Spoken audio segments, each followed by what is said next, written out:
dis net iets wat vir my kosbaar is van Jesus se bediening, is hoe Jesus die woord vervul het en hoe Jesus met dinge wat hy gedoen het, dinge wat hy gesê het, net vir ons gewys het wie hy is. En ek wil vanmôre 'n bietjie met ons praat. Julle kan solank julle Bybel oopmaak daar so in Johannes hoofstuk 2. Johannes hoofstuk 2.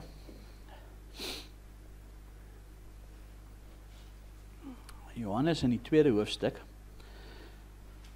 Maar ek wil 'n bietjie vanmôre met ons praat en vanmôre se titel wil ek dit noem van water tot wyn.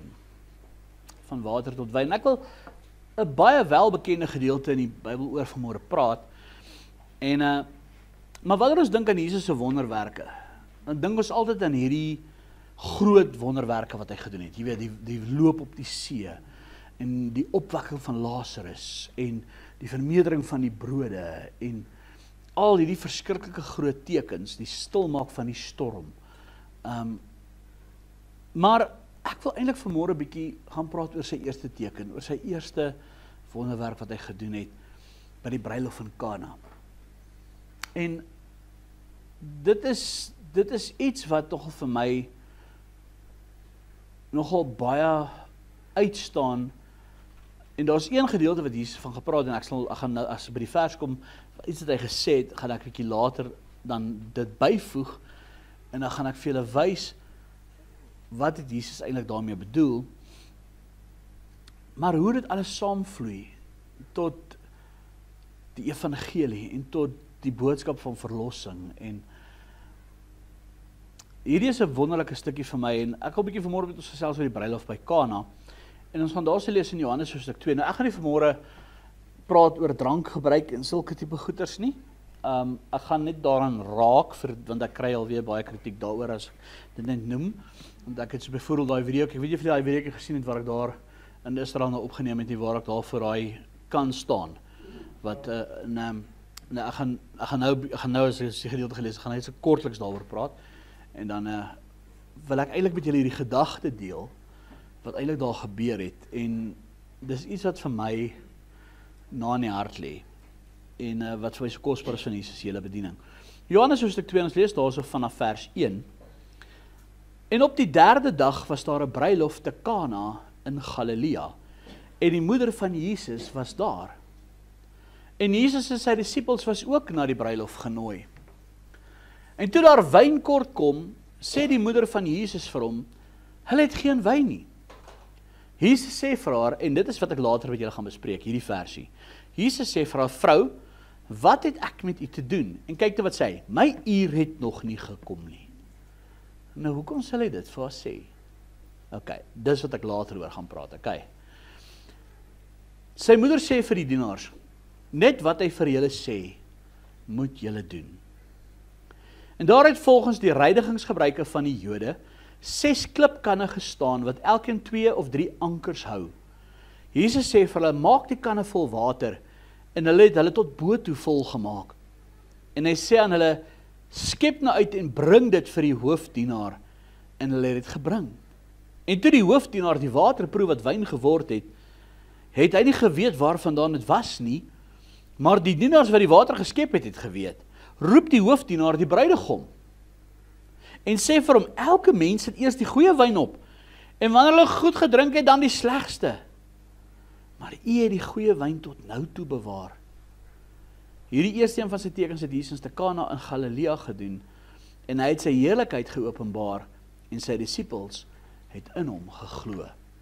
Nou ek wil nie vanmôre oor drank praat nie, maar ek gaan dit net aanspreek want dit is altyd 'n argument wat ek kry, so voordat ek nou kom met die boodskap, wil ek het gou vinnig daaraan lig. Nou, as julle daai kanne gesien het, ek het 'n videoetjie gepost op my Facebook en op WhatsApps, en ek sal 'n foto daarvan opsit, ons sal net 'n foto daarvan opsit op die video, staan ek in Kana, die plek waar dit gebeur het, waar hierdie wonderwerk plaasgevind het, en waar die bruilof was, staan daar so groot klipkan. Nou, dit is 'n groot klip, nou ek is 'n groot, daai kan is omtrent so, en hy's redelik groot. Nou hy vat tussen 80 en 120 liter water. So dit is 'n groot kan. Daar het 6 van hierdie klipkanne gestaan wat vir die reinigingsgebruike was. Nou nou sê altyd, die argument wat mense altyd kry is dat Jesus sê die water in wyn verander en daarom kan ons drink en dit was 'n bruilof en die mense was happy en het geparty en het gesuip en het alles en daarom mag ons drink en mag drank gebruik en ons mag wyn drink en ons mag dit doen en wat Jesus die water in wyn verander. Kom ek stop dit eers gou die boodskap. Jy gaan nou vandag verstaan eintlik wat dit beteken. Maar Jesus het nie alkoholiese wyn gemaak daarso nie. Eintlik wil ek sê die Bybelvertalers wat die Bybel oorvertaal het nie die korrekte terminologie vir die woord wyn gebruik nie. Nou, wyn is 'n veralgemening van woorde, maar daar is verskillende betekenisse van die woord wyn. Daar is verskillende soorte. Die Bybel definieer actually van watter wyn hy praat. As ek so vinnig kan dink in die Hebreëus praat hy van tirosh en shakar. As jy gaan lees in die Ou Testament praat hy van tirosh en shakar. As jy in die Hebreëus gaan lees. Soos byvoorbeeld, nou, wat is shakar? Shakar is byvoorbeeld, dit is soos jou spirit, sterk drank. In die Bybel sê lees in Spreuke waar hy sê, iemand wat sterk drank begeer, jy weet, of dit, hy sal sy ondergang sien, wat sterk drank meng, en al die, hy praat van shakar, dit is sterk drank, dis jou spiritswyn, brandewyn, en sulke tipe goeders, jy weet. Dan praat hy van tirosh. Tirosh is die eerste pers van die druif. Nou, net interessant genoeg, nou tirosh het ook 'n ander naam in die Nuwe Testament in die Grieks, is dit oinos. Nou oinos is die woord wat hier gebruik word vir die wyn wat Jesus gemaak het. Oinos. Nou oinos en tirosh is dieselfde ding. Tirosh is die eerste pers van die druif. Wat is dit? Suiwer druiwesap, skoon druiwesap. Dis die eerste pers van die wyn. Van die druiwe. Daai eerste sap wat uitkom. Dis ongegis, dis nie gegiste wyn nie. Dis skoon en suiwer. Oinos is daai selfde ding. Dis 'n skoon, suiwer druiwesap. Nou interessant in die geskiedenis, jy kan maar research. Die antieke Grieke en Romeine het die eerste pers, daai suiwer druiwesap, as baie waardevol beskou. Dit was vir hulle 'n baie waardevolle besitting geweest, want daai eerste pers was 'n suiwer druiwesap. Later, soos wat dit verouder geword het dit dan nou dit gefermenteer, dan het die Ou Testament sê gelees het van jayin, dan het jayin geword. Nou, as jy gelees byvoorbeeld Noag, het 'n wingerd geplant, en hy het wyn gemaak, hy het jayin gemaak. Nou, jayin is, ek ben nou hierdie terminologie nou mooi, want ek het nou nie gedink gaan hieroor praat nie, so, ek ben al hierdie terminologie nou baie mooi onthou.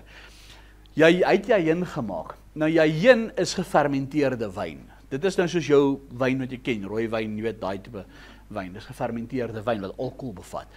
Dit is hoekom Noag dronk geword het.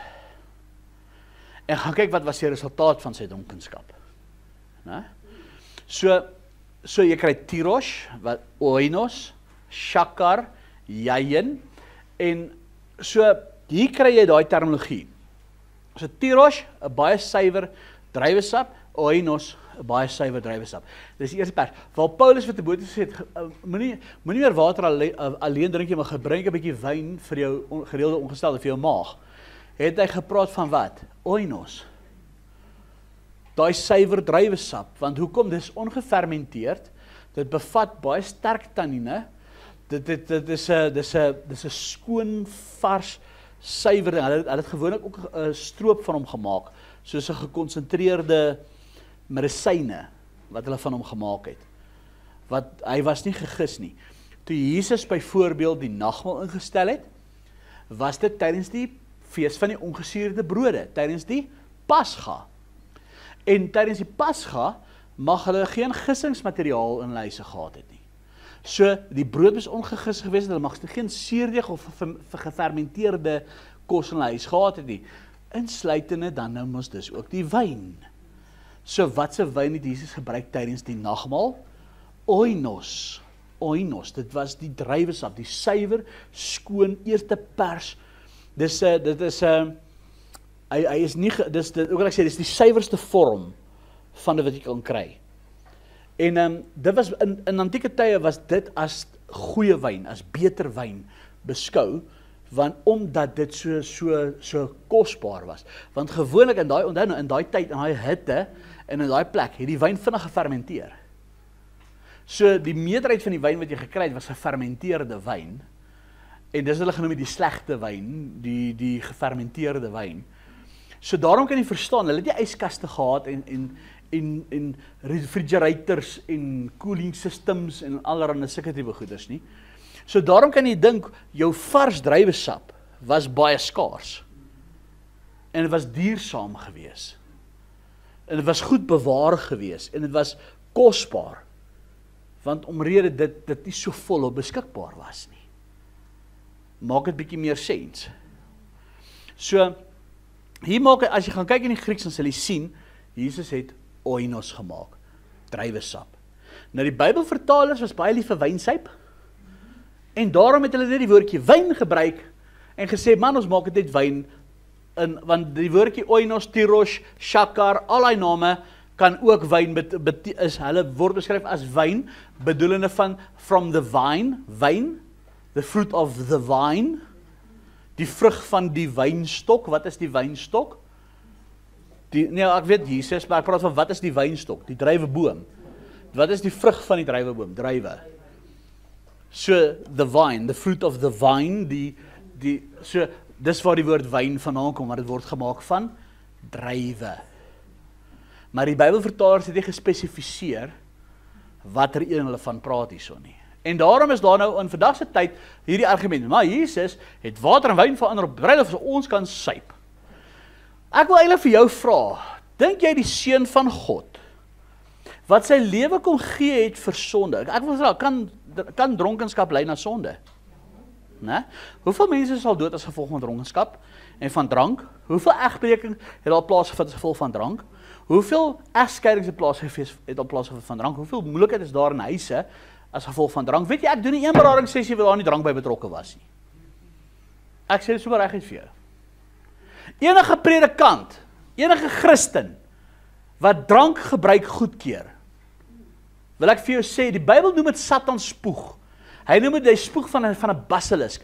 Hy noem dit, God gee sê, in Spreuke sê dit, gee wyn en drank, en sterk drank, gee daai shakar en jayin, gee dit vir iemand, wat, hy sê wat bedroef is van hart. Hoekom? Want hy wil ondergaan. Hy wil ondergaan. Gee dit vir hom wat wil ondergaan. Nou, God is nie teenstrydig, hy gaan nie teen sy woord praat nie. Nou, nog 'n ding is, 'n teken van Jesus se bloed, en ek gaan nou hier aan raak, maar onthou ook nou, hierdie eerste teken wat Jesus gedoen het, die eerste wonderwerk wat Jesus gedoen het, was ook 'n teken en simbolies van sy bediening wat sou kom. Dis interessant dat dit die eerste wonderwerk is, waar hy die water verander in wyn, want wat daai water wat aan hy kanne was volgens die reinigingsgebruike, was dit vuil water gewees. Onthou nou, hulle het nie geteerpaaie en badkamers gehad soos ons nie. Die gaste wat daar ingekom het, sy voete was vuil en vol stof, en hulle hande was vuil, hulle het dan net met 'n donkie gery en met alles, en dan kom hulle in, of met 'n kameel of met 'n ding, dan moes hulle self gereinig het voordat hulle gaan eet het, gebad het. So julle kan vir julle sê, dis waarvoor daai kanne daar gestaan het. Hulle het hulle hande en hulle voete en hulle gemors daarin gewas, daai water was vuil. En nou kan jy vir jouself dink, nou kom Jesus en hy verander die vuil in iets niets. Hy praat ook later, gebruik Jesus hiervoor, hy sê, mens gooi nie nuwe wyn in ou sakke nie. Want die ou sakke gaan bars. Wat bedoel hy? Jy kan die nuwe wyn, daai vars druiwesap, in 'n ou sak gooi nie, want wat gaan gebeur? Daai ou sak is vrot, en jy moet verander word. Hy praat van die verandering van jou jy verander liggaam, siel en gees. As jy nuwe wyn geword het, as jy nuut geword het, skoon gewas geword het. Suurdeeg was altyd 'n simbool van sonde. Fermentasie was, hy praat, dink byvoorbeeld as hy gepraat het van die fariseërs, die suurdeeg van die fariseërs. Dit was altyd vergelyk met sonde. Dis juist waar die groot versoendag gegaan het, waar die fees van die onvergesuurde brode ook gegaan het, was juist 'n tyd van bepeinsing waar die suurdeeg uit die huis verwyder moes geword het, sodat hulle moes bepeins wat se suurdeeg is in hulle lewe. So ek kan nie verstaan hoe Christene drank kan goedkeur nie. Maar ek wil nie vanmôre praat oor drank nie. Ek wil terugkom na hierdie bruilof toe. By hierdie bruilof was daar hierdie groot bruilofsfees aan die gang. Ons kan aflei, dit was 'n groot bruilof. Ek meen, Maria was daar gewees, en dit moes mense gewees het wat hulle geken het. Dit is nie ook familie van hulle, of iets wat gebeur het, want Maria was daar, en Jesus en sy disippels was daar. So dit is, hulle, gewoonlik, daai bruilofte was gewoonlik gewees, was vir die hele gemeenskap. En, dit was 'n tyd van samekoms, van vreugde, en families wat saamgekom het, en saamgevoeg is, en daar ewe skielik raak die wyn op. En dit is nou, en eintlik is hierdie 'n groot probleem. Van mense besef nie eintlik die implikasie van hierdie situasie nie. Hierdie bruidegom was verantwoordelik gewees vir die bruilofsfees. Hy was verantwoordelik gewees om te sorg dat daar genoeg eet, drinkgoed was vir almal, want dit is tog geëer, dit is tog 'n tyd van feesviering. Nou raak die wyn op. Wat sou gebeur het? Dit sou 'n baie groot skande en 'n vernedering vir daai bruidegom gewees het. En vir sy familie veral. Dit sou hulle verneder het. Dit sou eintlik vir hulle, in daardie tyd sou dit beteken het dat hulle het nie 'n voldoende voorsiening gemaak nie. Of hulle het dalk nie genoeg geld gehad nie, of hulle het nie hierdie troue reg beplan nie, jy weet. En dink vir jouself, jy word na 'n troue toe genooi en daar is niks. Imagine hulle nooi jou na 'n troue toe en jy is 'n bring en braai. Verstaan jy wat ek van sê? Jy lag daaroor, maar jy sou gelag het as hulle dit vir jou gesê het. Want hoekom? Dit is tog die bruidegom se eer. En dit sou hom eintlik voor sy bruid hom belaglik gemaak het. Dit sou 'n skande gewees het, dit sou hom bespot het, dit sou hom verneder het, want onthou nou, haar familie, die bruid, word basies dan nou vir jy trou nou met 'n arm man, weet jy wat, jy trou met hierdie ou kan nie vir ons 'n behoorlike fees gee nie, maar jy verstaan, dit sou 'n vernedering vir haar gewees het, vir haar familie 'n klap in die gesig. Kan julle vir jouself dink, die bespotting daarna, hoe dit sou gewees het, elke keer as iemand hom raakloop in die straat, jy het jou eie troue opgemors, jy het nie eens genoeg voorsiening gemaak vir die mense op jou troue nie. Kan jy vir jouself dink wat so vernedering dit sou gewees het? So wat sou gebeur het ook met daai huwelik? Daar sou baie konflik gewees het, daar sou baie drama gewees het, daar sou familiekonflik gewees het, familiestryd gewees het. En hier kom Maria stilletjies na Jesus toe, en sy sê vir hom, die wyn is op. Hier is 'n probleem. Maar Jesus sê toe vir haar iets baie belangriks. Hy sê vir haar, wat het ek met jou te doen, met u te doen? En dan wil ek gou die vers gaan kry. Jesus sê vir haar, vrou, wat het ek met u te doen? My uur het nog nie gekom nie. Nou wat hy eintlik vir haar hier probeer sê is, sy kom om te sê, Jesus, die wyn is klaar. Nou sy kom na hom toe, om hulp te vra. En hy sê vir haar, maar dit is nog nie my uur nie. Want, hoekom sê Jesus dit vir haar? Want God se plan vir Jesus, wat hy moes doen, sy verlossing aan die kruis, die prys wat hy moet betaal, het 'n bepaalde tyd, waar dit moes gebeur. Daar was dinge wat eers in plek moes kom. Maar in hierdie eerste wonderwerk, die rede hoekom hy dit ook vir haar gesê het, is want hierdie eerste wonderwerk was 'n siening, hoe kan ek sê, 'n weerspieëling van sy hele bediening. Maar hy sê vir haar, my uur het nog nie gekom nie. Let wel op wat hy sê. So hy het iets vir ons gewys, maar dit was nog nie die verlossing nie. Dit was 'n vooruitsiening op sy verlossing. Want wat het dit beteken? Jesus maak die ou vrot water nuut en vuil. Hy vat ons sonde, ons ongeregtigheid. Dit wat sleg is, ons sonde, dit wat verdeeldheid veroorsaak het. Ons stap hierdie paaie met vuil voete. Ons word vuil in die lewe. Ons doen dinge verkeerd. Ons maak droog, ons bring onsself in die moeilikheid, ons verwoes ons lewens, daai vuil vrot water. En hy verander dit. En hy spreek van 'n woord. Maak hy suiwer, maak hy skoon, maak hy vlekloos, maak hy die beste wyn. Nou onthou nou, wat ek gesê, die antieke Grieke en Romeine het geglo, en vir hulle was daai eerste pers, daai vars druiwesap, was dit baie kosbaar, was dit hoog gesog. Daarom sou baie van die keisers dit gedrink het. Die arme man op straat kon dit nie regtig bekostig het nie. Verstaan julle die prentjie ook hier by hierdie bruilof? So dis nie 'n ryk familie gewees nie. Hulle het nie aansien regtig eers gehad nie. Die bietjie wat hierdie bruidegom gehad het, het hy gegee, en dit was eers die beste, dit was die slegste. Dit was die goedkoopste wat hy kon kry. Maar Jesus vra, hy sê, bring daai 6 groot waterbakke. En ek wil vir die mense sê wat nou so redeneer oor waar is wat water en wyn verander is, hulle kan syp. Ek wil eintlik vir jou so vra, dink jy God, wat mens word, Jesus, wat ons vrykoop van die sonde, gaan 600 liter drank maak, vir mense gee en sê, gaan syp en gaan bos.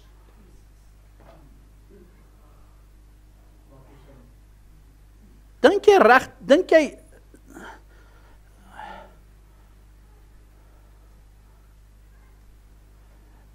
dis omdat jy die Bybel wil interpreteer om jou sonde te regverdig. Omdat jy wil syp, omdat jy nie wil breek met jou sonde nie. Jy like mos jou glasie. Jy like mos jou doppie in die aand. As die Bybel daarteen praat, hoekom wil mense dit doen? As Jesus jou nuut gemaak het, hoekom wil jy dit hê? Ek weet dit is nie goed vir my nie. Ek weet dit kan lei na sonde. Ja, maar ek moet nie dronk word nie. Ongeag. Die konsep bly dieselfde. Kom ons trek die konsep deur. As ek 1 keer by die buurvrou gaan kuier, en of ek 6 keer by die buurvrou gaan kuier, wanneer is dit verkeerd?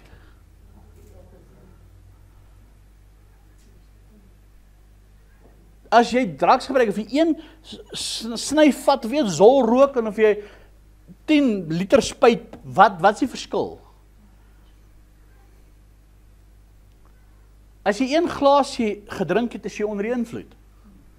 Jy is 1 glasie dronk, jy is nie meer nigter nie. Dronkaard sal die koninkryk van God nie beerwe nie. Het is interessant dat in Spreuke skryf hy aan koning Lemuel, in Spreuke 31, en hy sê, die konings o Lemuel, die konings moenie wyn drink en die vorste moenie sterk drank begeer nie. Die konings moenie wyn drink nie en die vorste moenie sterk drank begeer nie. Maar dan kom, en dan sê hy vir ons in Petrus, dat Jesus het ons gemaak vir koninklike priesters, vir sy God en Vader. Jy's 'n koninklike priester. Mag 'n koninklike priester dan nou dus wyn drink en sterk drank? Ek kan nie verstaan hoe mense redeneer nie. Maar in elk geval, Jesus vra dat die 6 groot waterkruike gevul moet word met water. En hulle bring daai kruike. En hulle het nie gebring om te drink nie. Maar Jesus sê vir hulle, skep dit uit. En hier gebeur die wonder. Daai gewone vuil vrot water word die beste, die soetste, die suiwerste, die rykste, die beste wyn. En hier kom die huisheer, die seremoniemeester, en hy is geskok, want hy ken hierdie bruidegom, en hy weet, hierdie ouetjie het nie veel nie, en hy weet, die wyn wat hulle gegee het, is die beste wat hulle kan bekostig, en wat hy kan bekostig, en is sleg. Ken jy wat jy weet, dis die duidelik van druk toe jou neus en sluk net. Jy weet? En hier bring hulle hierdie wyn. En hy is verbaas. En hy sê daar so vers 10, hy sê vir hom, elke mens het eers die goeie wyn op, en wanneer hulle goed gedrink het, dan die slegste. maar U die goeie wyn tot nou te bewaar. Eintlik wat hy hier sê ons iets besonders. Jesus beskerm hierdie bruidegom se reputasie. Hy bou eintlik hierdie persoon se reputasie. Want iets wat hom sou verneder het, word nou iets wat aan hom eer en erkenning bring. En hy maak dat die gaste dink, wow, hierdie bruidegom is iets besonders. Hy het die beste voorsiening gemaak. Ons het gedink, ons kry die beste en toes dit eintlik nog nie eers die begin nie. Hy het selfs beter gedoen as wat ons verwag het hy sou doen. Ons het nie daai nuwe wyn verwag nie.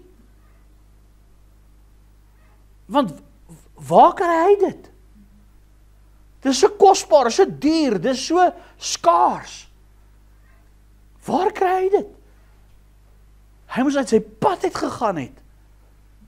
Om dit vir ons te gee. Wow, ons is spesiaal. Wow, ons is geëerd om op hierdie troue te wees. Kan jy glo? Dink vir jouself sy bruid en haar familie. Wow. Hierdie ou het ons impres. Ewe skielik het sy skoonma hom baie gelyk. Hy het nie probleme verder met sy skoonma gehad nie. Hy bring nie die vreugde nie. Hy gee eer aan 'n gewone mens. Hy vat 'n menslike tekortkoming, 'n menslike mislukking. Hy verander dit in 'n oorwinning. Want hoor as jy so wat sê, wat het hy vir ons in 2 Korintiërs 5 vers 21? 2 Korintiërs 5 vers 21 sê, want hy het hom wat geen sonde geken het nie, sonde vir ons gemaak, sodat ons kan word geregtigheid van God in hom. Jy sien, dit is hoekom hy kruis toe gegaan het. Ek en jy kon nie, ek en jy het net die slegste van hierdie lewe, ek en jy het net die vuil van hierdie lewe, ek en jy het net die vuile goed van hierdie wêreld. Maar hier kom Jesus, en deur sy offer, maak hy ons die geregtigheid van God. Weet julle wat beteken geregtigheid? Dit beteken jy is, as jy in geregtigheid staan, beteken dit daar's niks tussen jou en God nie. Jy is vlekkeloos, jy is skuldvry. Jy is volkome, jy is volmaak. Hoor wat sê Jesus, hy het hom wat geen sonde geken het, Jesus, sonde vir ons gemaak, sodat ons kan word geregtigheid van God. Soos God se geregtigheid, volmaak, volkome. Let me in hom, in Christus, is ons volmaak. Is ons die beste wyn, is ons die beste, wat ons kan wees, as God na ons kyk, ons is die geregtigheid van God. God is absoluut heilig. Weet jy wat beteken absoluut heilig? Daar's geen ongeregtigheid in hom nie, daar's geen sonde in hom nie. God kan nie sonde verstaan nie. God kan nie sonde insien nie. God kan nie sonde verdra nie. God kan nie sonde kan nie stand hou in sy teenwoordigheid nie. God is absoluut suiwer, 100%. Hy is volkome, volmaak, almagtig en heilig en geregtig. Volkome. Kry gou jou mind bietjie hier oor. God het Jesus sonde gemaak. Hy het ons veilig water gevat, sodat ons in hom voor God kan staan. Ek wil eintlik sê, ons is nie God en sal nie God wees nie, maar volkome, volmaak soos wat Jesus is.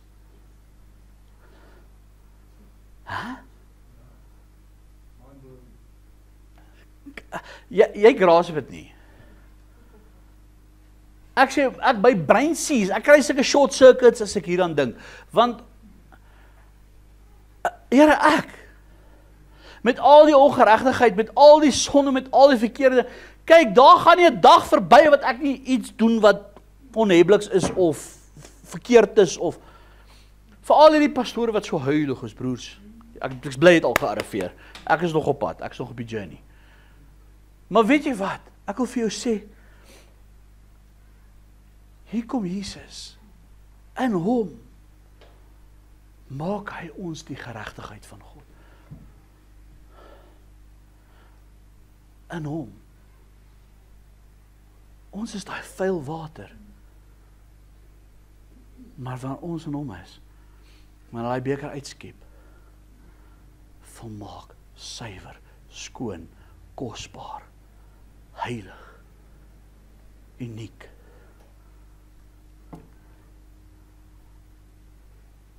As geregtigheid geskied het, beteken as geen sonde in.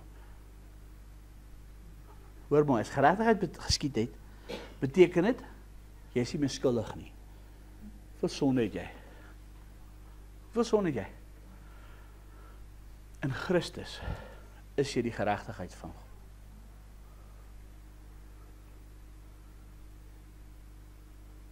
Jy is heilig soos wat Jesus heilig is.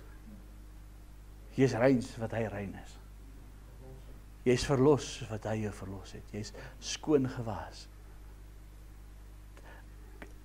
Ja, julle sit nie soos dooie lyke.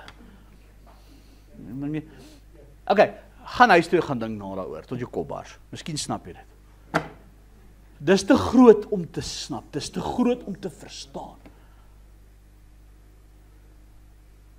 Dis wat Jesus gedoen het. In sy eerste wonderwerk wat hy gedoen het, is 'n vooruitsiening van sy hele bediening. Dis wat hy gedoen het, dis waarom hy gestuur was. Hy wys op die bruilof van Kana wat hy gaan doen aan die kruis. Hy gaan die vuil nuut maak. In geregtigheid bring. Hy gaan eer gee aan ons wat eintlik die verderf moes kry. Ek en jy wat uit ons probeer sla uit niks kon regkry nie goed genoeg was nie, sleg was. Net die slegste kon doen, net die slegste kon wees. Nie eer gehad het nie, ek voel soos 'n nobody, ek is 'n niks werd in die wêreld se oë. Ek is 'n stuk gemors in die wêreld se oë. Ek is soveel verkeerde dinge wat ek doen. Ek is lelik, ek is dik, ek is maar, ek is krom, ek het 'n skeel neus, ek het 'n bles, ek het 'n boep, ek het 'n wat. Ek maak soveel foute, ek is dom, dis wat die wêreld sê van my. Wat sê die wêreld van jou? Maar weet jy wat? Jesus kom en in hom maak hy ons die geregtigheid van God. Hy verander ons om die kroon van die skepping te wees. Hy verander ons in 'n koninklike priester. Hy maak ons koninklik. In 'n oogwink het daai bruidegom in 'n koning verander. Die erkenning wat hy ontvang het.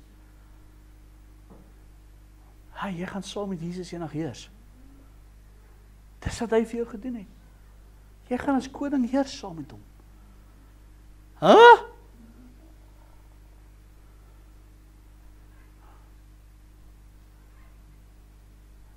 Ek sien dit sink lyk my nie in vandag nie. Is julle moeg? Hy vat ons mensheid, hy vat ons menslikheid, hy vat ons sonde, hy vat ons veiligheid, hy vat ons ongeregtigheid, hy vat ons vernedering, hy vat ons veragting. En hy omskep dit in iets suiwer wat vir God lofwaardig is. Die kroon van die skepping. Hoe kan jy dan nog van my sê? Ja, maar ek gaan my wyntjie nog syp. Jy mis die punt heeltemal van die hele oefening hierso. Maar weet julle wat? Jesus sê vir Maria, wat het dit met u te doen? Wat ek met my uur het nog nie gekom nie. Want hy wys, dis 'n vooruitsiening, dis wat gaan gebeur. Hulle het baie stadium nie verstaan nie. Maar daar was 'n dag waar dit in vervulling getree het. Lukas 22, maak vir my jou Bybel oop. Die aand met die Pasga, toe Jesus die nagmaal ingestel het, nadat hulle die ete geëet het Jesus uitgegaan na die tuin van Getsemane. En hy het van sy naaste disippels saam met hom gevat. En hy het vir hulle gesê, waak en bid. En dan sê die Bybel, hy het so vers wat 'n mens met 'n klip kon gooi, het hy in eensaamheid gaan bid. En hy 3 maal tot die Vader daardie aand gebid. Nou hoor nou mooi, wat het hy gebid daar?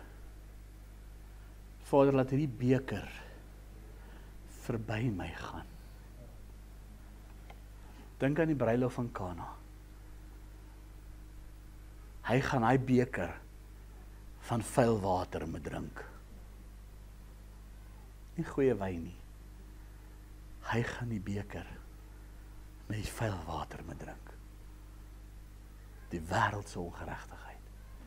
Vader, laat hierdie beker verby my gaan. Jy wil nie.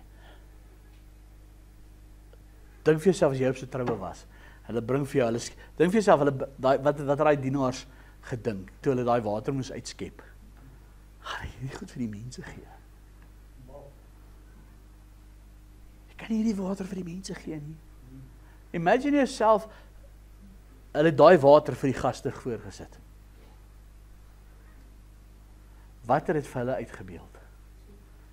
Dit is soos 'n spoeg in hulle gesig. Dit is veragting. Dit is nie net vernedering nie, dit is sommer 'n belediging, dit is soos 'n klap en 'n spoeg in jou gesig. Dink as jy by 'n troue is en hulle bring vir jou sulke vrotskottel goed water. Dis wat jy kry van om te drink. Wat sê dit vir jou van daai persoon? Wat dink hulle van jou? Hulle dink nie veel van jou nie, né? Jesus kom in die tyd en sê, Here, laat hierdie beker verby my gaan. Maar in Lukas 22, dan vers 44, gebeur daar iets spesifieks. En toe hy in 'n sware stryd kom, het hy met groter inspanning gebid. En sy sweet het geword soos bloeddruppels wat op die grond val. Sy water het bloed geword. Sy water het verander in bloed. In Getsemane sien ons Jesus se diepste menslikheid. Ons sien sy grootste swakheid. Ons sien sy hart is oorweldig. Ons sien sy gees is swaar. Sy siel is in 'n innerlike stryd soos nog nooit tevore nie. Hy weet wat voor lê. Die oordeel van God. Hy weet hy gaan die wêreld se sonde op hom dra. Hy gaan daai beker, nie hy praat van die beker, maar hy 6 kanne. Interessant, 6 is die getal van die mens. Né? Daar was 6 kanne met die water, die ongeregtigheid van die mens. Hy gaan hy 6 kanne moet drink. Hy het verander in goeie wyn. Maar hy gaan hy kanne moet drink.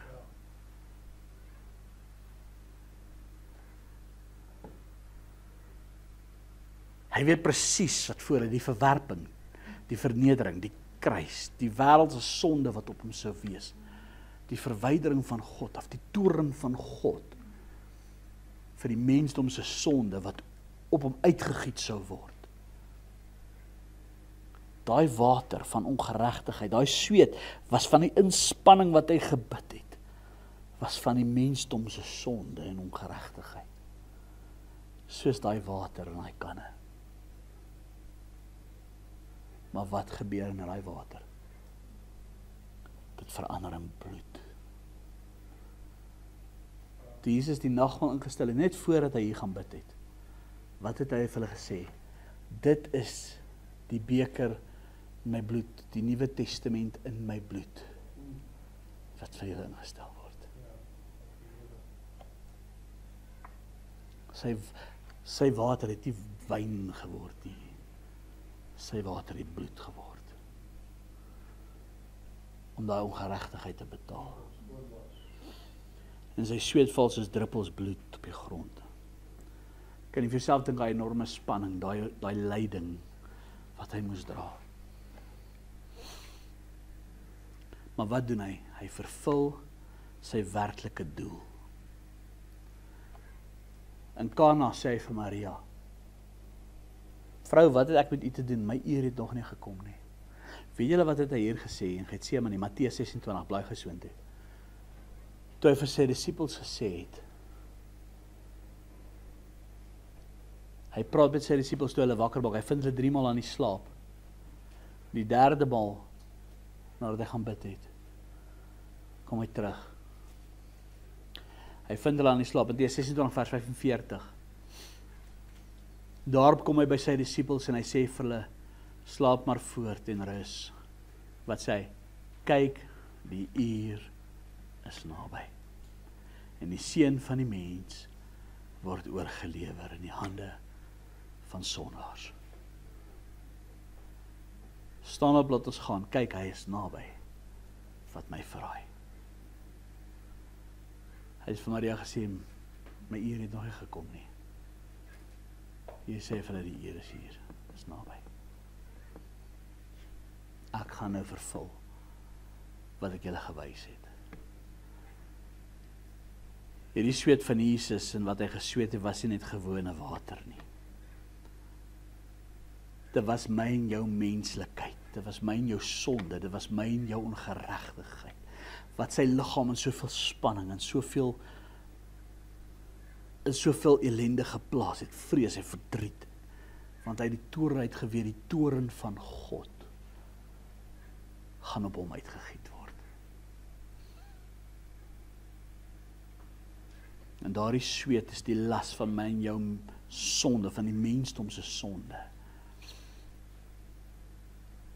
Maar net soos hy by Kana die gewone water in die beste wyn verander het, om die bruidegom se eer te herstel, word sy sweet in Getsemane bloed, om my en jou te reinig, om ons met eer voor God te staan.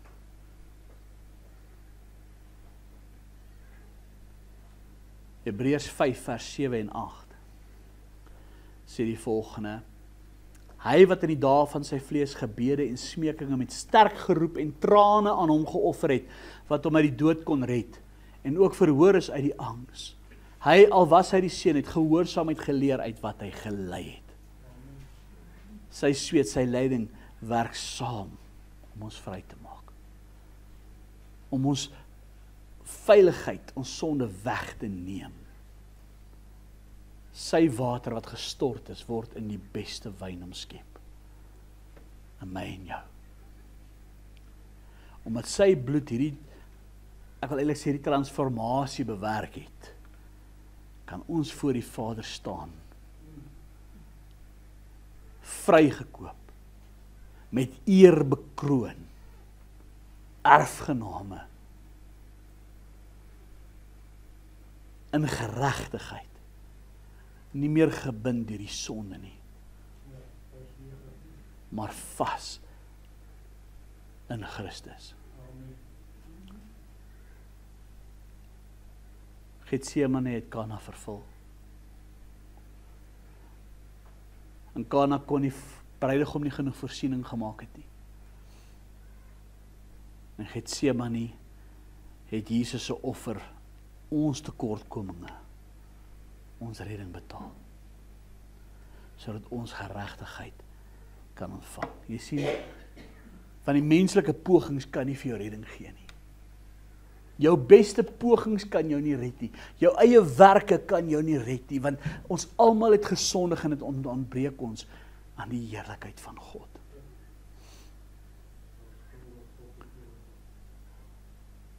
Maar hy bring nie net vir my en vir jou die genesing nie. Deur sy bloed, hy bring ook vir ons die eer en die verlossing. En dis wat hy sê in Jesaja 53. En ek wil hiermee oorgaan na die nagmaal. Hy is ter wille van ons oortredinge deurboor. Ter wille van ons ongeregtighede is hy verbrysel.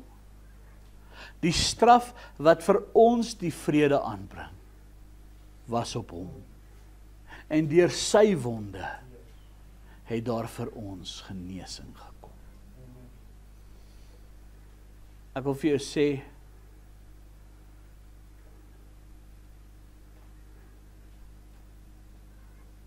by Kana, sien ons hy 6 kanne water. Hoe God die vuilheid van die mens nie kan maak. Getsemane sien ons hoe hy ons vrygemaak het.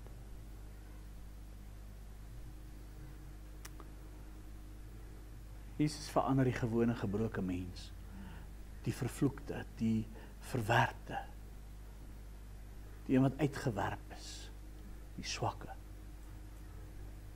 Reinig ons en hy stel ons voor God, vrygekoop, met eer.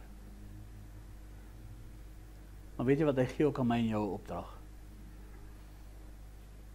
Hy sê ook vir my en vir jou, hoekom wil jy hierdie boodskap vir jouself hou? Hoekom wil jy hierdie redding net vir jouself hê? Daar buite is 'n wêreld,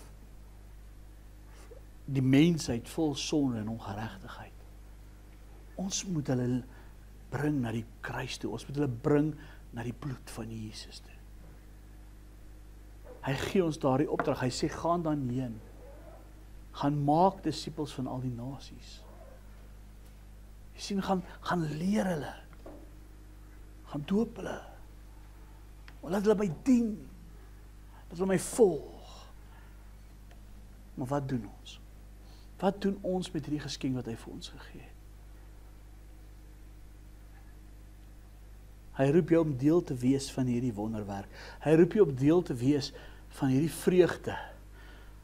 Dink vir jouself die vreugde in daai bruilof.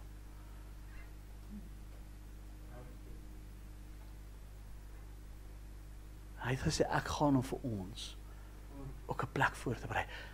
Ek gaan nie weer op hierdie aarde hierdie beker drink nie. Ek gaan dit saam met julle drink. Daai nuwe wyn in my Vader se huis. As ek kom om julle te kom haal. En daarom is die nagmaal ook 'n beeld en van die belofte van dat hy gaan kom. Dis ook 'n herinnering. Sy liggaam wat vir my en vir jou gebreek is vir ons ongeregtighede. Hy's uitmekaar het geslaan, hy's deurboor. Hy's verbrysel, hy's gebreek. Maar hy kom en sê, dit is die Nuwe Testament in my bloed. Ek bring vir julle iets nuuts. Ek verander hierdie vuil goed in suiwer druiwesap. Skoon, kosbaar, duursaam. Die beste. Hoekom? Die dief kom net om te steel, te slag en te verwoes. Jesus sê, ek het gekom dat jy lewe en oorvloed kan hê. Hoekom leef ons nog gebonde in daai vuil water? Hoekom laat jy Jesus se bloed jou nie skoon was nie? Hoekom kom jy ook nie na die kruis te sê, Here, hier is ek. Ek bring vandag my vuil water na U toe. Ek het genesing van U nodig, Here. Ek het verlossing van my sondes nodig.